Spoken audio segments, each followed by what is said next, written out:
Monsieur le Président de la République du Sénégal, Messieurs les Présidents, Monsieur le Premier ministre, Mesdames et Messieurs les ministres, Monsieur le maire, Mesdames et Messieurs,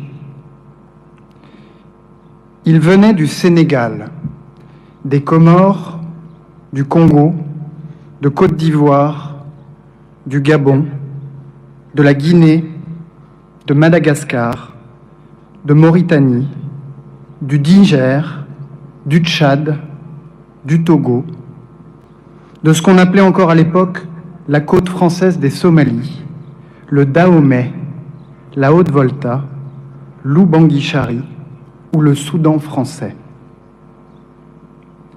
Quittant leurs terres d'Afrique, leurs villages, leurs familles et leurs enfants, ils répondirent à l'appel de la liberté quand la France fut à son tour dans cette lointaine Europe envahie par l'Allemagne nazie.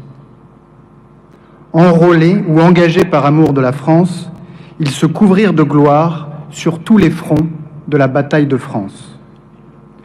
À Sedan, Bar-le-Duc, Neufchâteau, Rohrbach, Sommoth, à Amiens, à Bouglin-Val, à Aubigny, c'est en héros que les tirailleurs sénégalais écrivirent cette page de notre histoire, repoussant courageusement les coups de boutoir de l'ennemi, malgré l'écrasante supériorité de ses moyens, s'illustrant au combat par des exploits sanctionnés, par de si nombreuses citations et décorations militaires.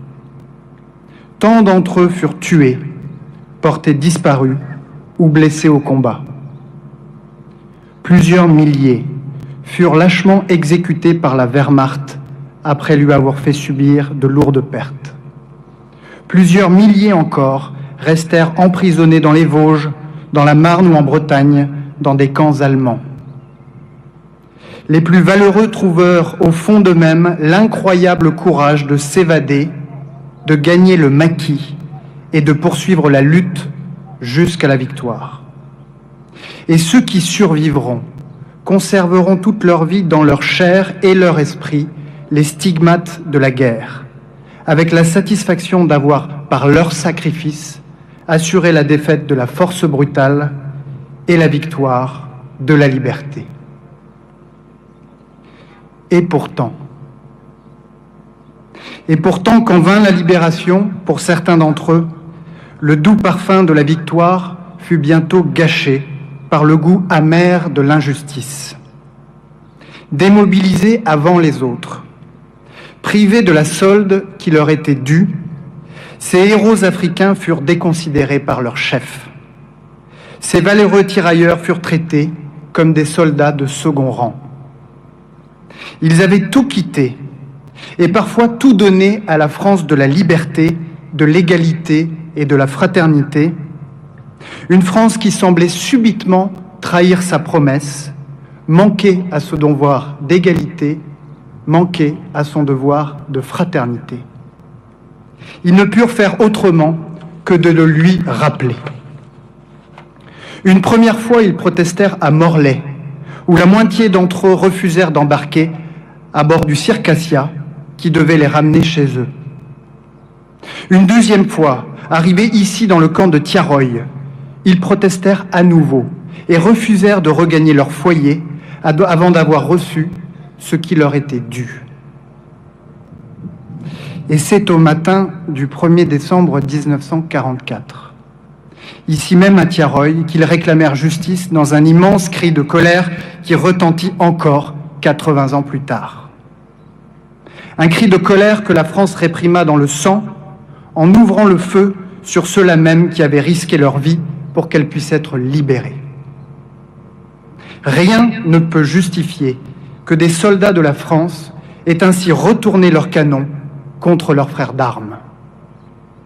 Les douleurs encore si vives provoquées par cette plaie béante dans notre histoire commune, seul un travail de mémoire peut conduire à les apaiser. Il n'y a pas d'apaisement sans la justice, et il n'y a pas de justice sans la vérité. La vérité, l'histoire et la mémoire ne sont pas des postures, mais des processus portant une part de complexité devant lesquels nous ne devons pas reculer. C'est pourquoi la transmission des archives a été décidée en 2014.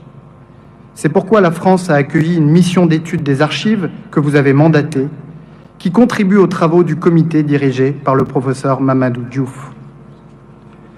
C'est la raison pour laquelle le président de la République vous a écrit, Monsieur le Président, pour vous dire que la France se doit de reconnaître que ce jour-là s'est déclenché un enchaînement de faits ayant abouti à un massacre.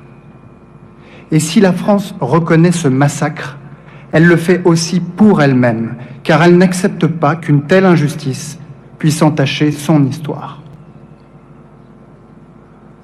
Inclinons-nous devant les 202 stèles blanches du cimetière de Triaroy, plantées dans la terre rouge du Sénégal comme une invitation permanente à œuvrer pour la justice et la vérité partout et en tout temps.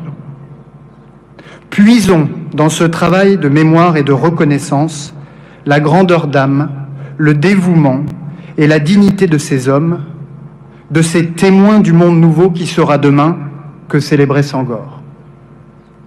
Cultivons l'amitié entre le Sénégal et la France sur les fondations d'une mémoire qui rassemble plutôt qu'une mémoire qui divise.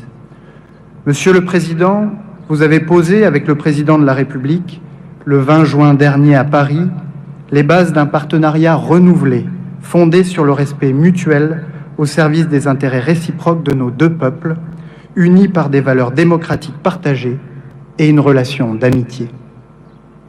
Inventons ensemble ce nouveau dialogue, franc et respectueux des intérêts et des valeurs de chacun, transparent sur les objectifs, juste quant à la réalité des actes, juste quant au récit qui les entoure, pour que vive la République du Sénégal et pour que vive la République française.